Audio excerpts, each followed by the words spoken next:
Fíjense, entonces esto es importante, hay interrupciones de naturaleza técnica, y esto es una de las cosas que, bueno, vamos a hablar de la inadmisibilidad de la demanda. ¿Cuándo se puede declarar inadmisible la demanda en el contencioso administrativo?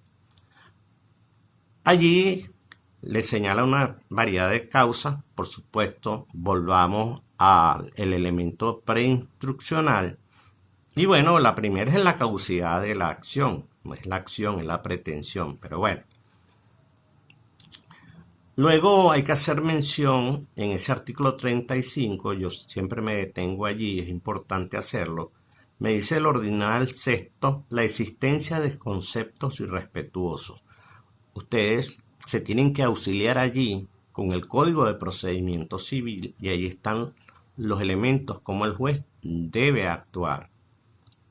Artículo 17, artículo 170 y artículo 171 del Código de Procedimiento Civil, y se ve cómo se puede castigar al abogado que ha actuado con conceptos irrespetuosos, porque se presume que quien redacta esa demanda o quien contesta esa demanda es un abogado, lo cual puede ser llevado también a los tribunales disciplinarios del colegio respectivo. Entonces, en esto hay que tener mucho cuidado. Luego nos pasamos al artículo 36, que es cuando se admite la demanda. ¿Cómo se admite?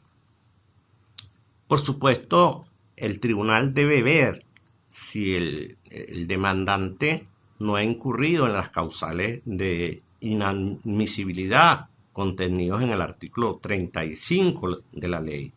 Pero aquí hay una característica muy diferente o que lo hace diferente al Código de Procedimiento Civil. El juez declara la inadmisibilidad, señala por qué es inadmisible y punto, y usted tiene que volver a demandar. En el contencioso administrativo se actúa de una manera diferente. En caso, dice, el juez procederá en caso de que haya una condición de inadmisibilidad. Dentro de él va a inadmitirla dentro de los 3 días de despacho siguiente. En caso contrario, o cuando el recurso resultase ambiguo o confuso, o no contiene los elementos, concederá al demandante 3 días de despacho para su corrección, cuestión que no es competencia del juez civil, este poder lo tiene el juez contencioso administrativo. Subsanados los errores, el tribunal decidirá sobre su admisibilidad. También tiene 3 días de despacho, siempre contando con los elementos incidentales del Código de Procedimiento Civil. La decisión que inadmita la demanda será apelable libremente dentro de los 3 días de despacho siguiente ante el tribunal de alzada, el cual deberá decidir los elementos cursantes en auto dentro de los 10 días de despacho siguiente a la recepción del expediente. La que admitirá será apelable en un solo efecto. De tal manera que si esto me dice a mí una cosa muy particular de quienes redactaron esto. Si usted demandó, le admitieron la demanda, ¿cómo va a decir la que admita será apelable en un solo efecto? Si me admite la demanda y todavía no se ha citado, ¿cómo voy a apelar de algo que me han admitido? Por Dios, pudiera suceder lo que quizás a lo mejor quiso el legislador aquí señalar, es que, bueno, puede ser que me la admitan parcialmente. Puede ser esa situación, pero lleva a confusión al estudiante de Derecho, como cuando, si yo estoy pidiendo una cosa y me la conceden, ¿cómo yo voy a apelar de lo que me conceden? O sea, es ir en contra de lo que yo estoy precisamente solicitando, que es que me admitan la demanda. Entonces, de tal manera que no es muy claro, efectivamente, el legislador debe ser más pedagógico en este sentido, sobre todo para los estudiantes y para los mismos abogados que no ejercen el contencioso y que en alguna oportunidad le corresponda hacerlo. Viene la etapa fundamental donde se efectivamente la otra parte sabe que hay una demanda en su contra, que es la citación conforme al artículo 37. La citación personal se hará conforme a las previsiones del Código de Procedimiento Civil. Volvemos nosotros como fuente supletoria, que entonces la admisibilidad y la citación, perdón, producida la admisibilidad, la citación, que debe ser de manera inmediata, entonces el juez la hará conforme al Código de Procedimiento Civil, a excepción de la Procuraduría General de la República. Aquí yo recomiendo que ustedes se lean la ley orgánica de la Procuraduría General de la República. No es una recomendación, realmente es necesario que se la lean. Realmente en el capítulo, en el título que habla en la ley orgánica de la Procuraduría de la actuación de la Procuraduría General de la República en juicio. De tal manera que esto es importante y por supuesto vinculado al 26 del Código de Procedimiento Civil. ¿Por qué? Porque la República tiene privilegios y prerrogativas. Entonces, este es un privilegio de naturaleza procesal en la cual el Procurador General de la República, su lapso para darse por no citado es distinto, inclusive su lapso a los efectos de contestación en algunos supuestos. Entonces es importante que ustedes tengan en cuenta la ley orgánica. Es necesario para la presentación de la evaluación leerse el título de cómo debe citarse, en este caso al Procurador General de la República. Luego tenemos nosotros que también, que a partir de que consta que se haya practicado y que se haya hecho efectiva esa citación, recuérdese que una mala citación, les repito, es causal de reposición, las partes quedan a derecho, es decir, ya están en el juicio y no habrá necesidad de una nueva citación para ningún otro acto del proceso, para ningún acto del juicio. Esto es verdad conforme al artículo 26 del Código de Procedimiento Civil.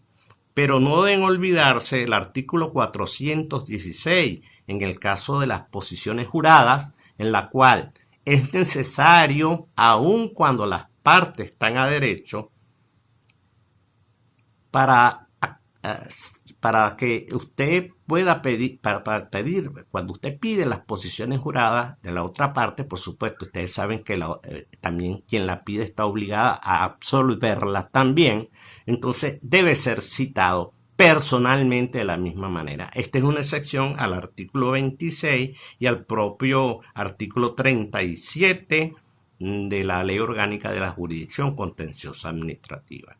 Veamos que también la ley prevé una situación muy especial, con una ley también muy especial, que ustedes también tienen que tenerla porque les puede servir para cualquier tipo de proceso.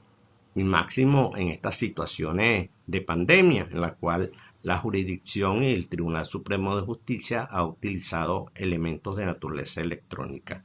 Ustedes tienen que leerse el decreto con fuerza de ley sobre mensajes y datos y firmas electrónicas. Entonces también se puede practicar la citación por esos medios electrónicos conforme lo señala la Ley Orgánica de la Jurisdicción Contenciosa Administrativa y también lo ha señalado el propio Tribunal Supremo de Justicia en pleno y en sala constitucional a los efectos de a que realmente se encuentran las partes a derecho. En cuanto a los autos para mejor proveer, que puede en las incidencias que puedan presentarse en el juicio, recuérdense del río Orinoco y las afluentes, las incidencias, el juez también puede en cualquier momento hacer también un auto para mejor proveer, me dice el artículo 39. ¿Para qué son los autos para mejor proveer? Porque el juez no tiene a veces claridad. Fíjense que en el Código de Procedimiento Civil se da en dos instancias, en dos momentos, en primera instancia. Puede darse después de evacuadas las pruebas y puede darse antes de sentenciar, después de informe. Aquí en este caso, también por supuesto en segunda instancia, ahí también puede el juez un auto para mejor proveer. ¿Por qué? Porque el juez es un buscador de la verdad. El juez tiene por norte de sus actos la verdad que procurará conocer en los límites de su oficio. Eso nos señala a nosotros el Código de Procedimiento Civil. Si ustedes se leen del artículo 1 al 24 del Código de Procedimiento Civil, van a encontrarse precisamente esa actuación activa del juez, y en concreto, fíjense, vamos a tratar de leer real y efectivamente, como nos dice, me dice el artículo 12 del Código de Procedimiento Civil, esto que le acabo de decir. Los jueces tendrán por norte de sus actos la verdad, que procurarán conocer en los límites de su oficio. ¿Para qué es el auto de mejor proveer? Para la búsqueda de la verdad del juez. ¿Sí? Para su proceso cognitivo, el juez, donde las partes están una alegando, otra contraalegando, o si se reconviene, entonces también hay dos demandas y dos contestaciones de demanda. Entonces, en ese proceso el juez puede confundirse como todo ser humano, y entonces él puede utilizar este auto para mejor proveer, que nos señala el artículo 39. Y esa resolución la va a hacer el juez conforme al Código de Procedimiento Civil, y ese auto para mejor proveer es inapelable. La resolución de las incidencias conforme al 607 del Código de Procedimiento Civil, allí se establece la resolución de incidencia, pero el artículo 40 de la Ley Orgánica de la Jurisdicción Contenciosa Administrativa nos señala a nosotros sabiamente cómo debe resolverse las incidencias. Entonces, el juez tiene un lapso de 3 días de despacho siguiente a que se interponga la incidencia, a menos que haya necesidad de esclarecer algún hecho, caso en el cual ordenará la apertura de una articulación probatoria por 8 días de despacho. Sí, si aún la incidencia el juez no la puede resolver, entonces abre una articulación de esos 8 días de despacho para resolver esas incidencias, y el juez entonces resolverá en esa articulación. En caso contrario, él simplemente decidirá dentro de los 3 días, de tal manera que nos remite a la norma genérica del Código de Procedimiento Civil. En cuanto al artículo 41, que me habla a mí de la perención, cómo perime la instancia. Aquí hay cosas interesantes que ustedes tienen que leerse el 267 al 271 del Código de Procedimiento Civil. Repito, del 267 al 271 del Código de Procedimiento Civil. ¿Por qué? Porque compararlo con el artículo 41 de la Ley Orgánica de la Jurisdicción Contenciosa Administrativa. Toda instancia se extingue por el transcurso de un año sin haberse ejecutado ningún acto de procedimiento por las partes, salvo que el acto procesal siguiente le corresponda al juez o jueza, de tal manera que esa sería ya una carga del juez. Ahí no habría perención. El juez, si tiene que decidir, que debe decidir en los lapsos que le señala la ley, pero hay jueces que se le olvidan los expedientes, entonces ya no corre perención, por supuesto, cuando es la carga del juez, como es el caso de la admisión de la demanda, fijación de la audiencia, la admisión de la prueba. Declarada la perención, y aquí ahí está la gran diferencia con el Código de Procedimiento Civil, podrá interponerse la acción, no es la acción, repito, es la pretensión, inmediatamente después de la declaratoria. En cambio, el Código de Procedimiento Civil nos señala a nosotros un lapso que yo lo invito para que lo lean del 267 al 271 del Código de Procedimiento Civil. Entonces, allí concluye para nosotros esta primera etapa, para luego irnos a nosotros al procedimiento de primera instancia, sección primera de las demandas de contenido patrimonial, que van a ir del artículo 56 al artículo 64 de la ley. recordándoles nuevamente que deben leerse esos artículos para poder comprender esta parte que se nos hace un poco más complicado. Vamos entonces al tercer video que inmediatamente les haré llegar.